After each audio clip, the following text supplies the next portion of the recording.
McCall is an interesting character to me. I feel like he's interesting because he is not a typical hero. If we look back on season 1, he had goals before he was bitten while hanging out with Styles in the wood to find a severed half of a dead body. He wanted to try out for first line of lacrosse. He wanted to be known as more than the asthmatic kid. And he wanted to be popular in some sense of the word. Probably not popular like Lydia and Jackson, but popular in his own Scott-like way. I've noticed that there are people that they either really like Scott McCall and his character from the very beginning to now, or they have gone from loving him to hating him as the seasons have gone on. I am in this weird gray area. I think that he is interesting. When I stop and think about Scott McCall, I find myself comparing him to Shinji Ikari from Evangelion. For those that don't know much about Evangelion, it's about Tokyo and I believe the United States. They have created Eva robots to protect them from angels and to also stop the third impact from happening. The catch with these Eva robots is that they can only be piloted by 14-year-olds. And the main character that we see things from the point of view is Shinji Ikari. And he had some horrible stuff happen to him. His dad, I believe he is the owner or I want to say chief of the nerve company. And his mom was a very smart woman. I believe she was either in the scientist category of the nerve company or she had gotten a degree in engineering, something like that. But anyway, she was doing a trial run with one of the pilots. Their son happened to be there and was watching it. And not only did his father see his wife die, but Shinji also saw it as well. So this kid was 5 years old and he saw his mom just die right before his eyes. And that scarred him and was just all around a traumatic experience for him. But it gets worse because after the funeral, his dad's just like, I can't be a parent. I can't deal with this whiny little kid. I'm gonna drop this kid off to live with his teacher while I go and do some important shit. Then 14 years later, Shinji gets a letter from his dad out of the blue saying, hey, I need you to come to Nerve. I got you an ID card. We should talk. And that pretty much put an impression in his mind like, oh my gosh, me and my dad are gonna rekindle. We're gonna work on our relationship as father and son. Come to find out, nope. I just brought you here so you could pilot this Eva robot.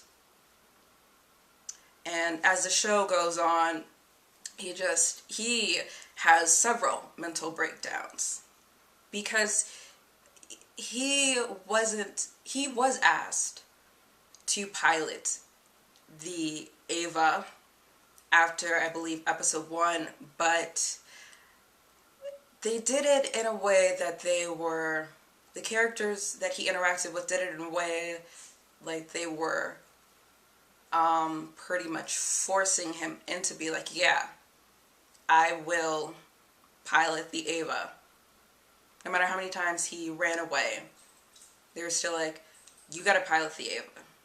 Stop being dramatic and all this stuff and just pilot this Ava and save the world from robots. Scott McCall. He wasn't asked to get bitten by a rogue werewolf. He wasn't asked to be turned into a supernatural creature and get hunted and have those he loved die or get injured, but it happened to him. In season 1, and I believe in season 1 and forward, he unconsciously makes his own pact. He makes some stupid decisions. His leadership skills are not the greatest.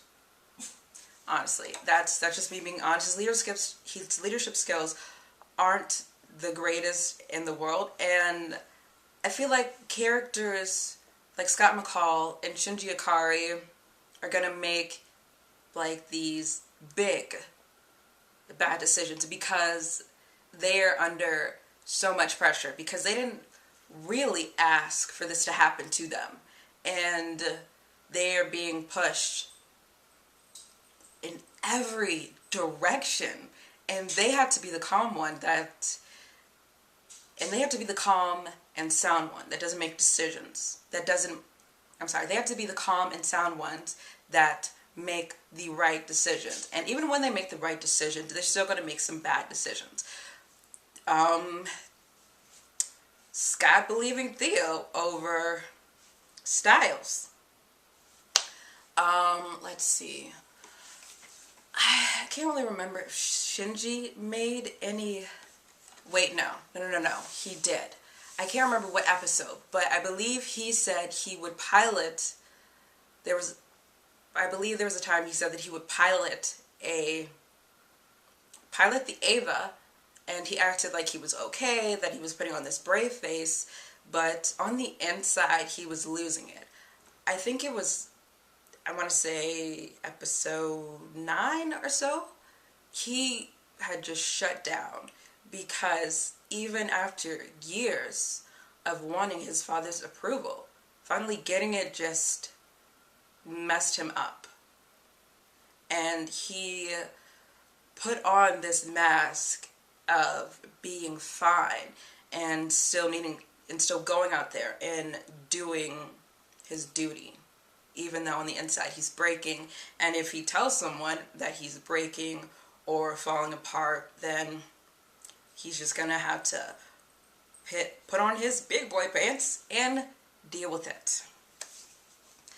And I find that interesting, because in books or in book series and TV shows, there are heroes that have a stranger come out of nowhere and say, hey, you are the chosen one, or you are the last living person of this royal blood, and everything you thought was real is actually fake. Those characters accept that the life that they lived was not really their life, because it felt so ordinary, and it felt like it was missing this big piece of them that they just couldn't explain. But with characters like Scott McCall and Shinji Ikari, they don't really necessarily get that luxury. And if they freak out or if they lose it, then they don't really get as much sympathy as those that are also struggling, which I find interesting but also very irritating, because that also happens in real life. It's like, oh, you're struggling with a mental illness? Psh.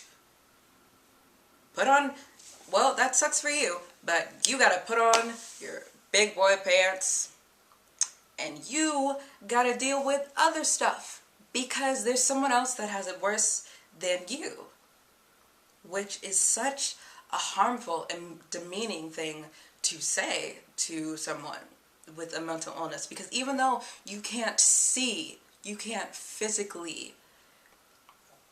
see what their depression or bipolar disorder or schizophrenia or PTSD looks like from the outside looking in, it doesn't mean that you should say, buck up and move along with your day.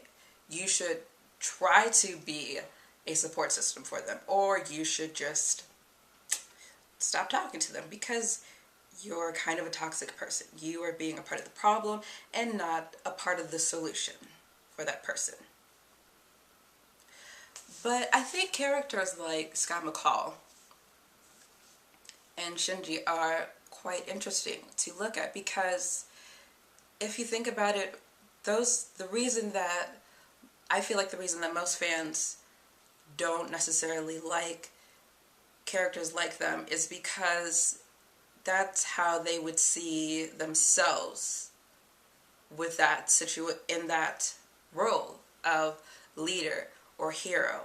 Because in our minds, being a hero or a part of the supernatural realm in any way seems like this awesome thing, but that idea itself may be great, but if you also put in the mental part of it, you are going to make stupid decisions. Your mind is going to be blurred at the worst times because there's only so much the human brain can take before it's just like, I can't do this anymore. And I feel like that is the big reason why characters like them are disliked so much. But yeah, those are just my opinions, so hope you enjoyed this video. I don't really want to say, I don't really want to say, hey, you should totally subscribe to this channel, because I feel like that's kind of, I don't know, forcing you to subscribe to something, because, hey, you totally should. But if you enjoyed this video, like it, favorite, and share it with your friends.